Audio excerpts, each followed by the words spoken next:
इस वक्त महाराष्ट्र की बात करते हैं। अमेरिका और इजरायल के बाद अब देसी चुनाव की बात करते हैं। चलते महाराष्ट्र, जहां 15 मिनट की खूब चर्चा है। AIMIM चीफ असदुद्दीन ओवैसी के भाई और विधायक अकबरुद्दीन ओवैसी का 15 मिनट वाला इशारा सियासी चिंगारी भड़का रहा है। 15 मिनट, ये दो शब्द लंबे समय से अकबरुद्दीन की सियासत का कोड वर्ड बने हुए हैं, बल्कि उनका पीछा नहीं छोड़ रहे हैं। 12 साल पहले 15 मिनट वाला एक बयान उन्होंने दिया था, तब उस पर काफी बवाल हुआ था और उन्हें भड़काऊ भाईजान कहा जाने लगा था।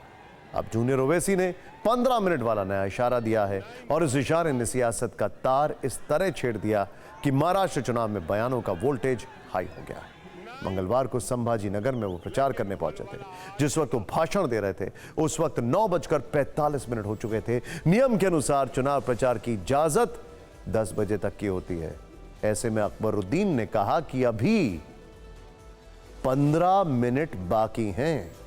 यह सुनते ही उनके समर्थक शोर मचाने लगे, तालियां बजने लगी, क्योंकि उन्हें 2012 में अकबरुद्दीन ओवैसी के 15 मिनट के लिए पुलिस हटा लो वाले बयान की याद आ गई। राजनीति में ऐसे इशारे अचानक नहीं, अक्सर सोच समझ कर दिए जाते हैं। 15 मिनट बाकी हैं कहकर अकबरुद्दीन ने अपने सियासी फैंस को अपने तेवरों वाली खुराक दे दी। शायद यही अकबरुद्दीन का मकसद भी रहा होगा।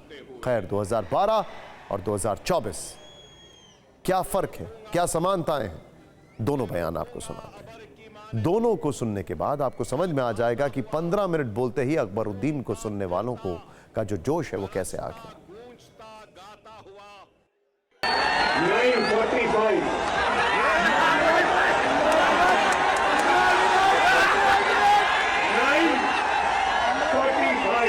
कैंपेनिंग का टाइम 10 बजे, अभी 15 मिनट बाकी है।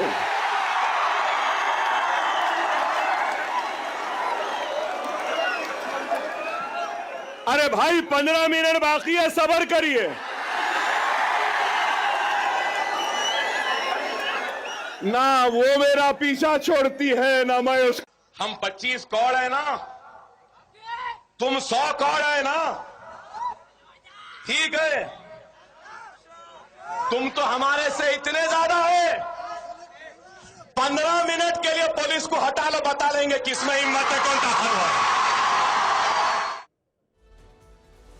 15 मिनट बाकी हैं ये बताने में इन्होंने कम से कम 40 सेकंड से 1 मिनट लगा दिया, फिर 14 ही बचे ना।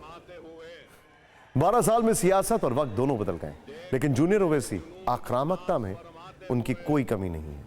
इस बार भी उन्होंने अपना रिकॉर्ड बरकरार रखा है। अकबरुद्दीन ने रैली से प्रधानमंत्री मोदी और यूपी के सीएम योगी आदित्यनाथ का नाम लेकर बहुत कुछ कहा। कल संभाजी नगर में अकबरुद्दीन शोले भड़का रहे थे तो धूले में उनके भाई असदुद्दीन ओवैसी मोर्चा संभाले हुए थे। ओवैसी ब्रदर्स के बोल पर आज दिन भर महाराष्ट्र में बयानों की फायरिंग होती रही।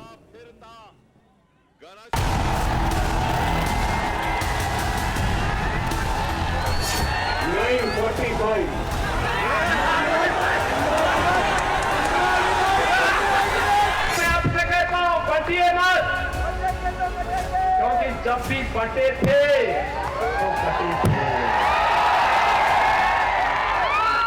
बीफ के नाम पर, मॉब लिंचिंग के नाम पर, घर वापसी के नाम पर, सर पे टोपी पहनने के नाम पर, दाढ़ी पालने के नाम पर जो तुम काट रहे हो, क्या ये तुम्हारी नफरत हिंदुस्तान के सबसे बड़ी अखिलियत से, क्या ये मुल्क को कमजोर नहीं कर रही है?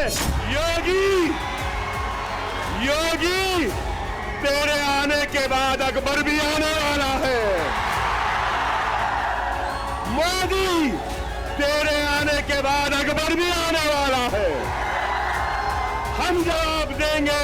प्रधानमंत्री जी का नाम जोड़ देना, अलग चीजें जोड़ना, ये चीफ मिनिस्टर हमारे मुख्यमंत्री योगी जी का नाम जोड़ देना, तो उनकी राजनीति में इससे तो हमेशा सांप्रदायिक चीजें ही दिखती।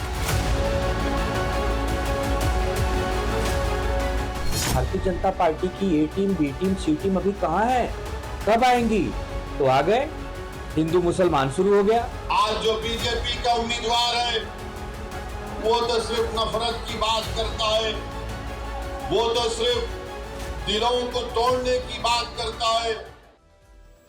महाराष्ट्र में ओवैसी ब्रदर्स के प्रचार की शुरुआत विवादों से हुई, जिसके लिए वो जाने भी जाते हैं। वैसे जिस ओवैसी पर बीजेपी एजेंट होने के आरोप लगते रहे, आखिर वो महाराष्ट्र में कितनी सीटों पर चुनाव लड़ रही है उनकी पार्टी? आपको जानकर आश्चर्य होगा कि पिछले 3 चुनावों के मुकाबले इस बार उनकी पार्टी ने सबसे कम उम्मीदवार उतारे हैं। AIMIM इस बार सिर्फ 16 सीटों पर चुनाव लड़ रही है, जबकि 2019 में पार्टी 44 और 2014 में 22 सीटों पर चुनाव लड़ी थी। ऐसा कहा जा रहा है कि ओवैसी ने रणनीति के तहत ऐसा किया। एक रणनीति यह है कि इससे बीजेपी एजेंट वाली छवि से निकलना आसान होगा। ज्यादा सीटों पर लड़ते तो यह संदेश जाता कि मुसलमानों का वोट काटने और बीजेपी को फायदा पहुंचाने के लिए खड़े हो गए। अब ऐसा नहीं हो। दूसरी रणनीति यह है कि कम सीटों पर जोर लगाया जाए ताकि 5 से 7 सीटें जीतकर बार्गेन करने की भूमिका में रहे।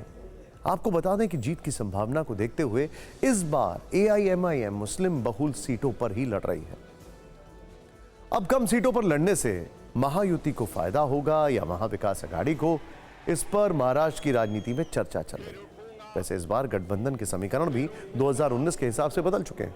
एक तथ्य यह भी है कि तेलंगाना के बाहर ओवैसी और उनकी पार्टी की इमेज जीतने वाली से ज्यादा वोट काटने वाली बन चुकी है।